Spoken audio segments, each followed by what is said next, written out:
Ya, puji Tuhan. Salam. Salam.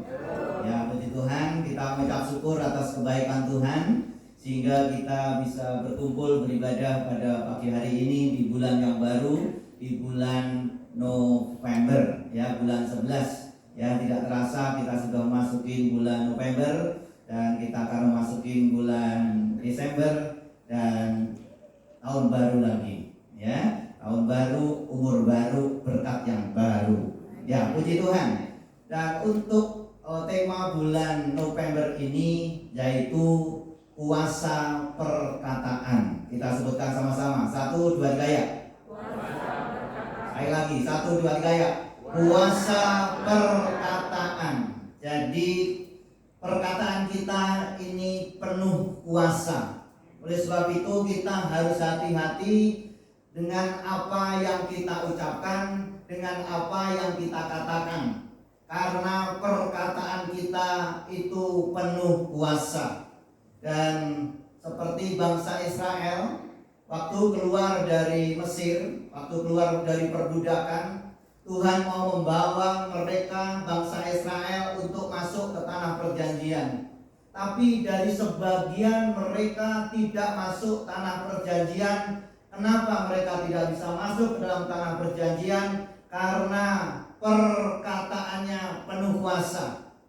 Karena waktu mereka 12 mengintai, waktu diutus Musa, setelah mengintai 40 hari, mereka akhirnya kembali melaporkan kepada Musa. Yang 10 mereka berkata yang tidak baik, melaporkan hal-hal yang tidak baik tentang tanah perjanjian atau tanah Kanaan. Tetapi yang 2 yaitu Kaleb dan Yosua, mereka melaporkan hal-hal yang baik. Dan waktu yang 10 melaporkan hal-hal yang tidak baik, maka seluruh rakyat sebagian besar mengikuti apa yang dikatakan 10 tadi. Sehingga semua rakyat Israel mereka bersungut-sungut. Mereka melawan Tuhan dan mereka berkata, lebih baik aku mati di Mesir, atau lebih baik aku mati di padang gurun daripada aku dan istri dan anak-anakku mati dengan pedang. Dan waktu dia melihat seperti itu, Tuhan marah sekali. Tuhan tidak senang dengan orang yang selalu mengeluh. Tuhan tidak senang orang yang selalu bersungut-sungut, orang yang pesimis. Sehingga apa yang Tuhan katakan kepada bangsa Israel, Tuhan katakan di dalam Bilangan 14 ayat 28, Tuhan katakan bahwa seperti apa yang kau katakan, aku akan lakukan. Seperti apa yang kau katakan, aku akan lakukan. Dan apa yang dikatakan bangsa Israel waktu itu, dia berkata, mendingan aku mati di Mesir, kalau tidak aku mati di padang gurun. Dan Tuhan dengar, apa yang kau katakan, kamu pengen mati di padang gurun. Ingat, apa yang kau katakan, aku akan lakukan. Sehingga apa yang terjadi? Yang terjadi, mereka semua yang bersungut-sungut tadi, dia pengen mati di padang gurun, maka Tuhan nyatakan apa yang dikatakan. Sehingga semua orang yang tercatat 20 tahun ke atas, semua tidak masuk ke dalam tanah perjanjian, tapi mereka semua mati di padang gurun sesuai yang dikatakannya. Ini menunjukkan bahwa perkataan kita penuh kuasa. Hati-hati dengan perkataan kita. Kalau kita berkata yang baik, saya percaya hal yang baik akan turun atas kita. Tepuk tangan buat Tuhan Yesus. Firman Tuhan berkata, Amsal 18 ayat 21. Kita baca sama-sama. 1 dan 3. Hidup dan mati dikuasai lidah. Siapa suka menggemakannya akan memakan buahnya. Jadi ingat, hidup atau mati dikuasai oleh lidah. Lidah kita bisa membuat kita hidup, tapi lidah yang sama bisa membuat kita mati. Dan siapa suka menggemakannya, menggemakannya itu adalah mengucapkan terus-menerus, berulang-ulang, terus diucapkan. Bahkan kalau kita gemakan setiap saat kita gemakan, maka firman Tuhan katakan, engkau akan memakan buahnya. Kalau kita berkata hal-hal yang baik, maka kita akan memakan buah yang baik. Tapi sebaliknya, kalau kita mengatakan hal-hal yang tidak baik, engkau pun juga akan memakan buahnya. Sehingga ada istilah, mulutmu adalah harimaumu. Kenapa mulutmu adalah harimaumu? Karena ingat, kadang-kadang apa yang kita ucapkan akan berbalik bagi kita, bahkan lebih ganas lagi, akan lebih serem lagi. Sehingga perkataan kita adalah cermin. Perkataan saya adalah cermin. Jadi apa yang kita ucapkan akan memantul kembali kepada kita. Baca sama-sama. 1, 2, 3 ya. Perkataan kita memiliki kuasa, yaitu memberi kehidupan atau kematian. Firman Tuhan juga berkata, baca sama-sama, Amsal 18 ayat 21. Ini yang bahasa Indonesia sehari-hari. Ini terjemahkan seperti ini. 1, 2, 3 ya. Lidah mempunyai kuasa untuk menyelamatkan hidup atau merusaknya. Orang harus menanggung akibat ucapannya. Lidah mempunyai kuasa untuk menyelamatkan atau merusak. Jadi hati-hati dengan lidah kita. Sehingga kalau lidah kita yang baik, yang kita tanggung yang baik, ya, tapi yang jelek akan kita tanggung adalah hal yang jelek. Lidah kita bisa menyelamatkan. Contoh, kalau di dalam keluarga kita ada konflik, ada masalah, itu biasa, pasti semua punya masalah. Tetapi lidah kita waktu yang menyelamatkan seperti ini.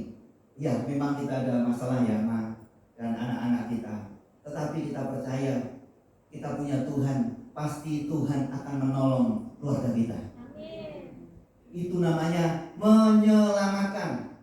Tapi yang tidak menyelamatkan seperti apa? Waktu ada konflik, lebih baik kalau konflik terus begini, mendingan kita pisah, mendingan kita cerai. Itu namanya merusak. Bahkan waktu engkau katakan lebih baik pisah, lebih baik cerai, firman Tuhan katakan engkau harus menanggung akibatnya sesuai dengan apa yang kau ucapkan. Hanya tunggu waktu saja. Tapi waktu kita berkata Tuhan pasti bolehkan, Tuhan pasti bolehkan. Tepuk tangan buat Tuhan Yesus. Haleluya. Firman Tuhan berkata, ada statement, kita baca sama-sama. 1, 2, 3 ya. Jadi yang dimaksud dengan kuasa perkataan berarti ada konsekuensi, akibat, dan dampak dari setiap perkataan yang kita ucapkan. Jadi kenapa lidah kita ini berkuasa? Karena ada konsekuensinya, ada dampaknya setiap kata-kata yang kita ucapkan. Nah, kalau kita tahu bahwa perkataan kita ini penuh kuasa, apa yang harus kita lakukan? Yang harus kita lakukan yang pertama adalah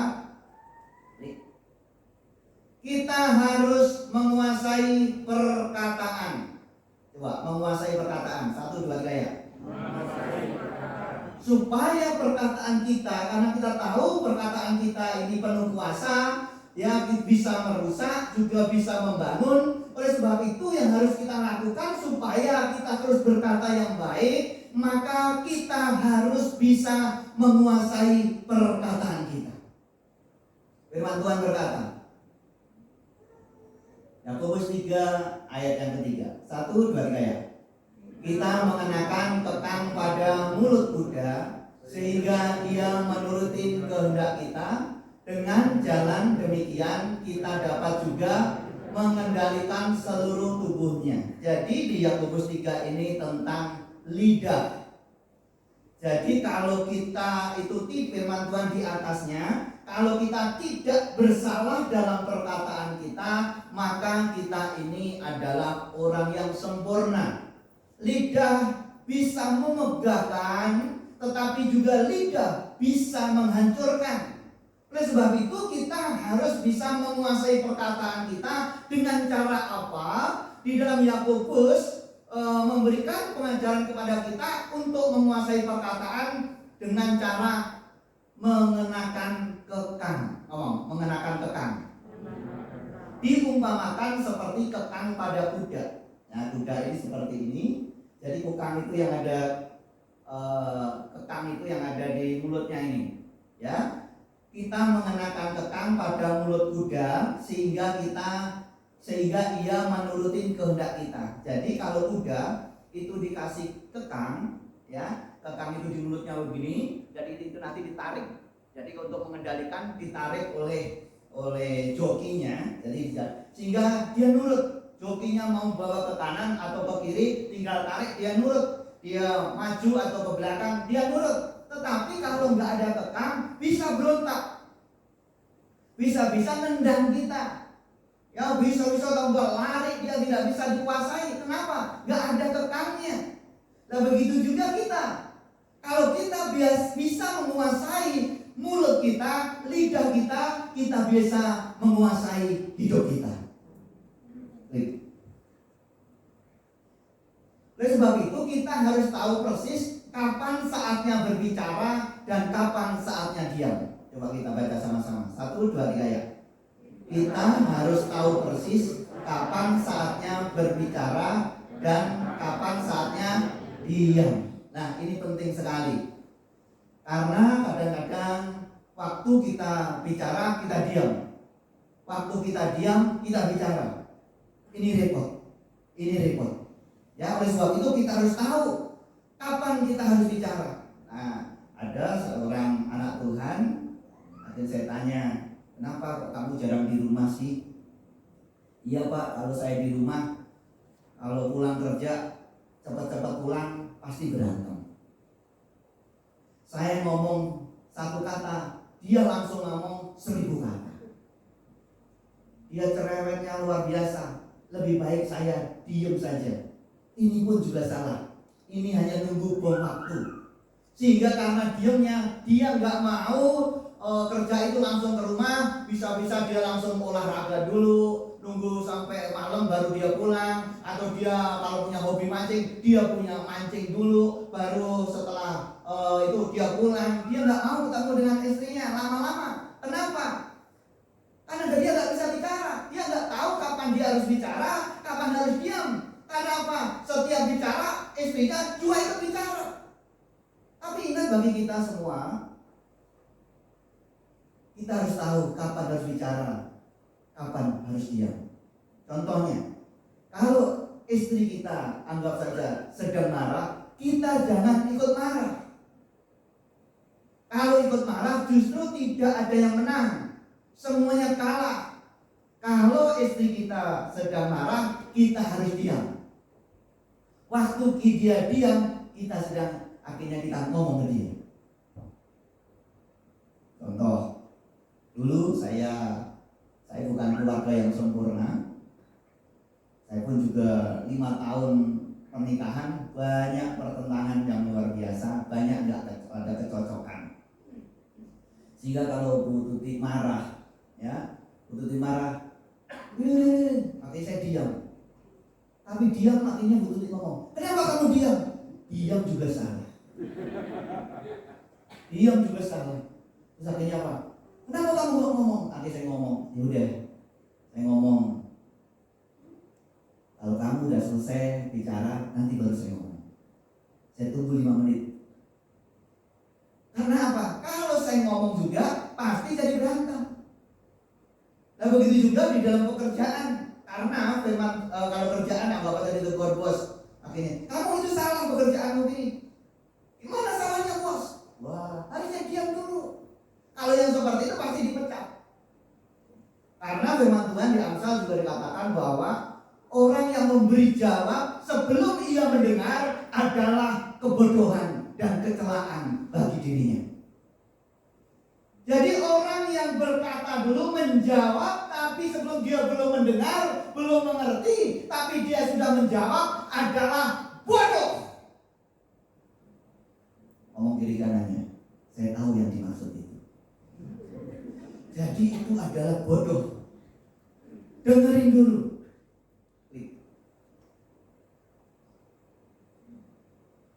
1 Petrus 3 ayat 10. 1, 2, 3 ya. Siapa yang mau mencintai hidup dan mau melihat hari-hari baik, Ia harus menjaga lidahnya terhadap yang jahat dan bibirnya terhadap ucapan-ucapan yang menipu. Siapa yang mau mencintai hidup dan mau melihat hari-hari baik? Mencintai hidup ini yang dimaksud adalah hidup kita dari hari ke hari ini adalah ada sukacita, ada kebahagiaan, ada ketentraman di dalam kehidupan kita. Bahkan hari demi hari, berganti bulan, kita akan melihat sesuatu yang baik. Untuk melihat sesuatu yang baik itu, firman Tuhan katakan kita harus menjaga lidah kita. Menjaga dalam apa? Terhadap yang jahat dan bibir terhadap ucapan-ucapan yang menipu. Ini harus kita latih, ya. Terhadap yang jahat. Jadi jangan berkata yang jahat, jangan banyak bohong. Bohong itu dosa.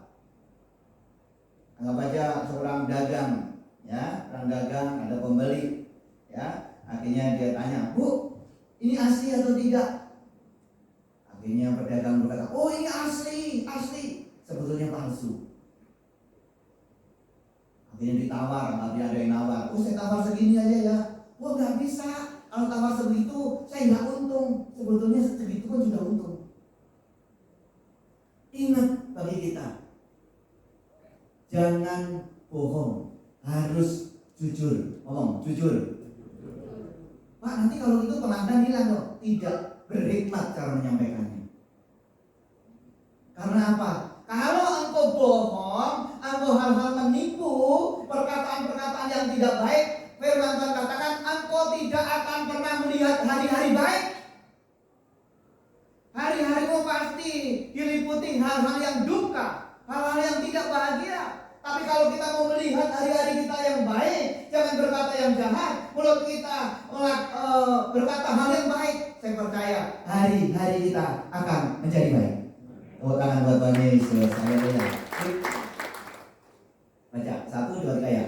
Lidah tak bertulang tetapi cukup kuat untuk menghancurkan atau memelihara sebuah kehidupan. Lidah tak bertulang tapi bisa menghancurkan tulang-tulang. Gara-gara lidah. Gara-gara lidah artinya ada hoak. Oh, begini, akhirnya semua kemakan isu yang ada menghancurkan. Sebetulnya belum tentu. Gara-gara lidah akhirnya mulai memfitnah satu dengan yang lain, hancur. Lidah yang tak bertulang tadi bisa menghancurkan, tetapi lidah yang sama bisa menghidupkan kita. Yang kedua,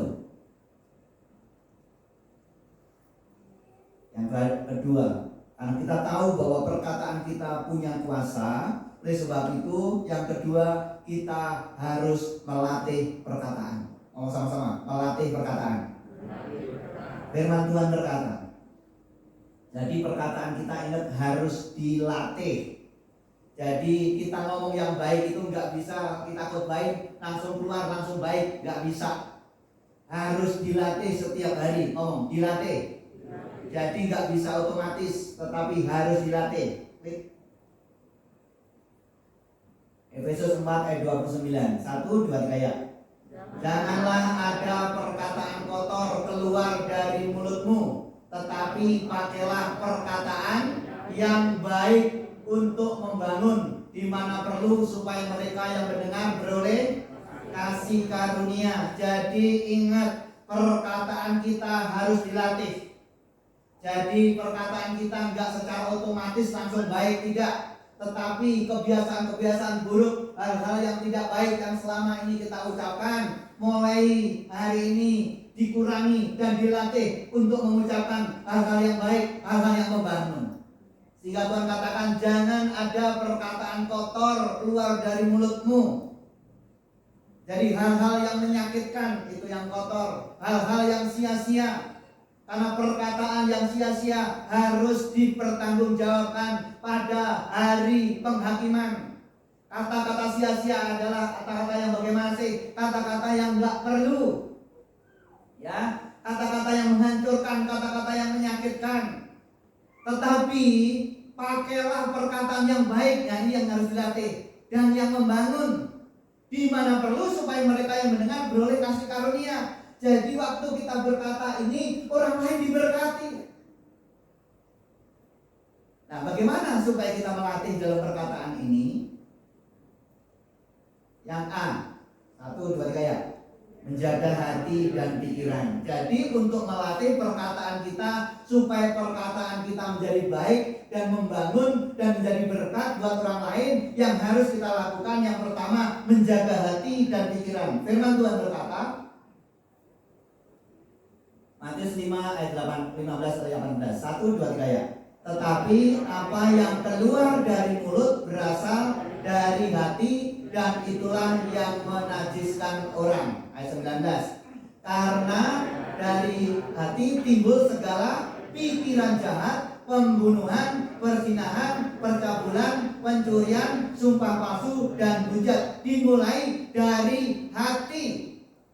Oleh sebab itu, untuk mengubah perkataan yang jahat menjadi baik, perkataan yang tidak baik menjadi memberkati, yang harus dirubah yang pertama, yang dilatih adalah hati kita harus dibereskan. Yang sering kita dengar adalah kita harus cuci mulut, tetapi hari ini kita harus juga cuci hati. Ngomong cuci hati. Karena waktu hati juga dicuci, maka yang keluar adalah hal-hal yang baik. Karena orang yang baik mengeluarkan hal-hal yang baik dari perbendaharaan hatinya yang baik. Tetapi orang yang jahat ya akan mengeluarkan hal-hal yang jahat dari perbendaharaan hatinya yang jahat. Sehingga yang harus kita latih adalah kita harus mulai mencucikan, membereskan hati kita lebih dulu. Jagalah hati, jangan kau nodai. Karena apa? Yang keluar dari mulut meluap dari hati. Hingga sering ada istilah seperti ini. Anggap aja ada orang yang sedang tersinggung dengan perkataan orang lain, sehingga orang itu orang lain yang nyinggung sudah pergi, tapi kita tinggal berdua. Artinya orang itu mau begini, udah jangan itu ya, memang dia itu seperti itu, memang kata-katanya nyakitin, tapi sebetulnya hatinya baik. Itu bohong. Karena apa yang meluap dari mulut keluar dari hati. Kalau ngomongnya kasar, saya percaya hatinya juga seperti itu. Oleh sebab itu hati kita harus beresin. Amin. Nah, apa yang harus kita lakukan? Latihnya gimana? Baca yang bawah. 1, 2, 3 ya. Berpikir sebelum berkata-kata. Kenapa kita harus berpikir sebelum berkata-kata? Maksudnya apa? Kita ngomong ini nyakitin istri saya enggak ya? Kalau saya ngomong ini nyakitin anak saya enggak ya? Kalau saya ngomong begini nyakitin atasan saya enggak ya? Kalau saya ngomong begini nyakitin orang lain enggak ya? Tolong dipikir dulu. Banyak orang ngomong dulu baru mikir. Loh, saya salah ngomong nih. Baru mikir. Orang baru udah stres, baru dia mikir. Kenapa dia ya? Omongan kita. Gara-gara omongan kita. Apalagi sekarang tentang kemarin pinjaman online. Dan pastikan jangan ada yang pinjaman online. Tetap percayalah Tuhan pasti cukupi dan berkati Bapak Ibu sekalian. Itu penagih-penagihnya itu kalau ngomong nyakitin. Ngomongnya nyakitin, mengancam, sehingga waktu yang gak kuat akhirnya banyak yang berakhir dengan bunuh diri. Kenapa? Mereka gak pernah mikir apa yang diomongin itu nyakitin atau tidak. Ternyata perkataannya membunuh orang. Oleh sebab itu bagi kita harus berpikir sebelum berkata-kata. Kalau kita ngomong ini nyakitin, mendingan diam, gak usah. Tapi waktu kita ngomong memberkati, silahkan ngomong. Amin. Ya, itu namanya berpikir sebelum berkata-kata. Terus apa? Bagaimana cara melatihnya lagi? Baca 1, 2, 3 ya. Berbicara sopan kepada orang lain, terutama yang lebih tua. Anak muda khususnya sekarang sopan santun sudah mulai hilang. Harus yang lebih tua harus hormat kepada opung. Saya harus hormat. Ini opung. Ya. Saya belajar menghormati opung, menghormati Mak Yopinyo, ya, menghormati Mami Sari, ya. Saya belajar, walaupun kadang-kadang naik motor sama saya kalau Mami Sari. Umur 67 tahun tapi sekarang jarang naik motor, masuk angin. Sopan. Ya, tolong yang sopan ngomong, jangan kasar. Kalau kasar bagi anak, kalau ngomong kasar, ditanya, dari mana? Ngapain ditanya? Nyakitin loh. Saya kadang-kadang kalau dijawab itu, tolong yang sopan. Kalau ngomong yang sopan, ngomong sopan. Yang kedua, gimana cara melatihnya? Baca, 1, 2, saya mengucapkan kata tolong dan terima kasih. Kalau kita menyuruh seseorang, jangan, "Hei, cicak, cicak." Yang. Aku cek, hebat banget biasanya berantem kok panggilnya yang. Hebat banget kalau manggilnya yang. Iya, kepala empeang. Sini, bikin aku kopi. Itu gak sopan. Kata-kata seperti gak baik. Suami kalau ngomong ke istrinya, "Tolong ma, bikinin aku kopi." Pasti kopinya itu manis. Tapi kalau kopi, diminum sianida. Ingat, harus ada kata tolong, ngomong tolong. Kadang-kadang susah berkata-kata tolong ini. Sebetulnya ini memberkati loh. Enak yang nyuruh pun juga semangat. Terus terima kasih setelah dapat kopi datang, terima kasih. Banyak orang gak mau ucapin terima kasih. Udah datang, udah dicuekin. Yang terima kasih adalah yang itu penjualan kopi. Lebih sopan daripada yang di luar, lebih sopan daripada yang di rumah.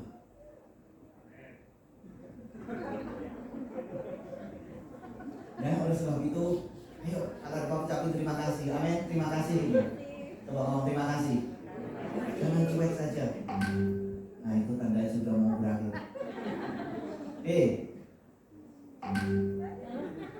Apa ya? Even. Baca, 1, 2, 3. Fokus pada lawan bicara. Kalau diajak bicara, jangan main HP sendiri. Kita udah ngomong WA-an. Gak sopan. Orang yang seperti itu gak sopan. Ya, jadi kita harus fokus pada bicara. Udah, kalau umpama yang perlu banget ada WA, ngomong, "Pak, Ibu, Dek, saya minta maaf ya, saya WA-an dulu." Ngomong. Kita ngomong dia WA-an, udah gak pernah didengerin. Ngomong sama angin. Terus kan 1, 2, 3. Jaga sikap tubuh tetap sopan. Cara latih ini. Diajak ngomong, kita lagi ngomong, kita sambil begini. Wah, tangannya begini, gak sopan. Jaga. Latih, ngomong latih. Saya percaya kalau ini kita latih, jemaat Betani Polres dan semua diberkati Tuhan. Tepuk tangan buat Tuhan Yesus. Haleluya. Yang ketiga, yang terakhir, kita tahu bahwa perkataan kita ini penuh kuasa. Oleh sebab itu yang ketiga, kita harus mengoreksi perkataan kita. Mengoreksi perkataan. Firman Tuhan berkata, Yakobus 5 ayat 16a, bahasa Indonesia sehari-hari, "Sebab itu hendaklah kalian saling mengakui kesalahan." Garis bawahi, mengakui kesalahan. Mau sama-sama, 1, 2, 3. Nah, mengakui kesalahan ini adalah mulai mengoreksi. Berarti kemarin saya ngomongnya salah. Saya salah ngomong kepada istri saya, salah ngomong kepada suami saya, salah ngomong kepada anak saya, salah ngomong kepada anak buah saya, salah ngomong kepada pimpinan saya. Kemarin saya salah. Oleh sebab itu, kita harus mengakui kesalahan itu. Sebab itu adalah kamu saling mengakui kesalahan dan saling mendoakan supaya kalian disembuhkan. Kalau kita hari ini belajar juga untuk mengoreksi perkataan kita, mengakui kesalahan kita, saya percaya pemulihan pasti terjadi. Ya, tepuk tangan buat Tuhan Yesus. Haleluya. Tuhan katakan, kamu sembuh. Kalau nggak dioperasi, nggak sembuh. Diberesin dulu, akuin. Bahasa ini, minta maaf, datengin, maka engkau akan sembuh. Jangan harapkan engkau pergi kemana-mana sebelum engkau bereskan, nggak akan pernah mengalami pemulihan. Coba firman Tuhan berkata, Ayub 42 ayat 6, 1, 2, 3 ya. Oleh sebab itu, aku mencabut perkataanku dan dengan menyesal aku duduk dalam debu dan abu. Sehingga di ayat yang di atasnya, Ayub, saya simpulkan saja, Ayub di ayat 42 yang di atasnya ayat yang ke-6, ayat 3 khususnya, Ayub ini berbicara hal-hal yang tanpa pengertian selama ini. Dia minta ampun kepada Tuhan, dia akhirnya datang dengan rendah hati bahwa selama ini dalam penderitaan ini dia berkata hal-hal yang tanpa pengertian. Kadang-kadang kita pun juga berbicara yang tanpa pengertian. Pengertian diri kita sendiri yang kita anggap benar. Dan itu waktu Ayub menyadari itu, maka ayat yang ke-6, oleh sebab itu aku mencabut perkataanku. Mencabut perkataanku. Mencabut perkataannya Ayub yang bagaimana? Kalau di pasal 16 ayat 1 dan 2 itu adalah teman-temannya itu mengintimidasi dia, menuduh dia, Ayub itu begini-begini. Dan akhirnya Ayub karena keselnya juga, memang ayat 1 sampai yang ketiga Ayub gak berbuat dosa. Tetapi mulai ayat yang ke-4 sampai ke 37 Ayub sudah mulai mengeluh dengan keadaannya, apalagi dengan teman-temannya. Sehingga Ayub mulai berkata, engkau adalah penghibur sialan. Kadang-kadang kita juga gak menyadari kita ngomong dasar sialan. Ini Ayub sampai ngomong, engkau ini berempat yang hibur saya ini, kamu itu penghibur sialan. Dan waktu ingat itu, akhirnya Ayub bertobat. Akhirnya datang, Tuhan, aku kemarin berkata tanpa pengertian. Tapi bukan itu saja, di pasal-pasal yang 10 juga dikatakan bahwa dia, buat apa aku dilahirkan? Aku bosan hidup. Dikatakan dia bosan hidup. Celakalah aku lebih baik tidak dilahirkan. Dia kata-kata seperti dia bosan hidup. Siapa yang di sini bosan hidup? Tuhan dengar. Tuhan jawab gimana? Yaudah kamu bosan hidup, yaudah. Akhirnya apa? Waktu dia menyadari itu yang dikata-kata tidak berpengertian, maka ayat 42 dia katakan, aku mencabut perkataanku.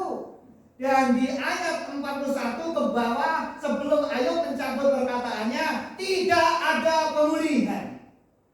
Pemulihan terjadi diawali dari mulai Ayub merendahkan diri dan menyadari perkataannya dan mencabut perkataannya.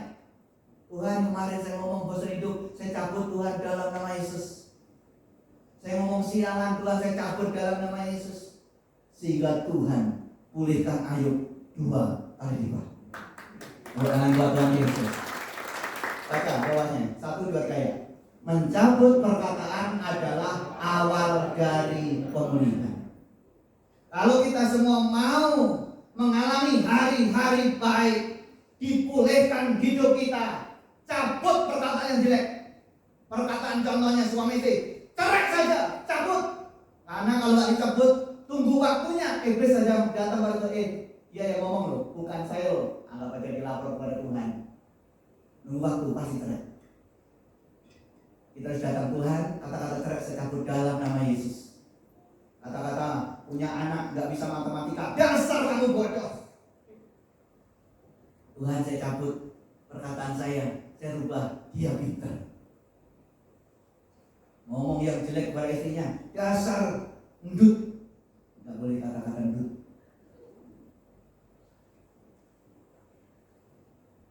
Gemuk itu tidak dosa. Yang dosa adalah yang ngomongin kurang gendut. Itu juga tak baik. Langsung ngomong semaunya. Kamu sekarang jelek. kita berkata jelek, istri kita jadi jelek. Cabut perkataan, Tuhan kemarin saya ngomong istri saya jelek, tapi saya rubah Tuhan. Sekarang istri saya cantik. Istri saya cantik, saya cantik sampai umur 70, 80, 90 tahun cantik. Bayangkan 90 tahun tetap cantik itu gimana? Udah yang penting cantik saja. Saya percaya waktu kita mencabut yang tidak baik tadi, pemulihan terjadi. Kesimpulannya, tepuk tangan buat Tuhan Yesus. Kesimpulannya, perkataan kita memiliki kuasa, yaitu bisa memberi kehidupan atau bisa mematikan. Oleh sebab itu, apa yang perlu kita lakukan untuk mengingat kembali? 1. Baca, 1, 2, 3 ya. Yang kencang, 1, 2, 3 ya. Kita harus menguasai perkataan. Yang kedua, kita harus melatih perkataan. Yang ketiga, kita harus mengoreksi perkataan kita. Kita semua siap diberkati Tuhan. Tepuk tangan buat Tuhan Yesus. Mari kita bangkit berdiri dan pastikan kita keluar tempat ini perkatakan yang baik. Perkatakan firman, perkatakan yang sesuai dengan iman, maka terjadi seperti imanmu. Jangan berkata ngeluh, ya gak bisa, gak mampu, dan mulai katakan saya mampu karena saya punya Tuhan. Saya bisa karena saya punya Tuhan. Dalam kondisi yang susah ini Tuhan pasti cukupkan karena saya tahu Tuhan kita dasar. Tetap katakan, walaupun engkau yang sakit saat ini kelihatannya belum sembuh, dan katakan dengan bilur Yesus saya sembuh. Walaupun kelihatannya belum, katakan saya sembuh, kesembuhan pasti terjadi. Terima kasih Roh Kudus, terima kasih Tuhan Yesus. Baik dan sangat baik. Dan hamba Tuhan yang melayani perjamuan kudus silahkan maju ke depan. Terima kasih Bapak untuk firman-Mu hari ini. Dan biarlah firman-Mu boleh menjadi berkat. Bapak Ibu sekalian yang mau belajar, yang mau melatih, yang mau mengoreksi perkataannya. Karena ingat perkataan kita punya kuasa. Kalau engkau berkata yang jelek terjadi seperti yang jelek kamu katakan. Tapi waktu engkau berkata yang baik, maka hal-hal yang baik akan turun. Saat ini yang rindu perkataannya dijamah oleh Tuhan, mulutnya dijamah oleh Tuhan, sehingga setiap hari kita melihat hari-hari yang baik dan mau berkata yang baik. Angkat tanganmu dan saya berdoa di dalam nama Tuhan Yesus Kristus. Termasuk hamba-Mu Bapa, hamba-Mu sendiri, Kau jamah mulut hamba-Mu, Kau sucikan kuduskan juga mulut jemaat-Mu semua, supaya jemaat-Mu semua setiap hari berkata-kata yang baik, berkata-kata yang membangun, berkata-kata yang penuh dengan berkat, berkata-kata iman, berkata-kata firman di dalam nama Yesus. Maka hal-hal yang baik akan terjadi atas hidup jemaat-Mu dalam nama Yesus. Turunkan tanganmu dan saat ini kami akan terima perjamuan kudus. Tuhan sucikan kuduskan, layakkan, supaya waktu kami terima perjamuan kudus ada kuasa terjadi.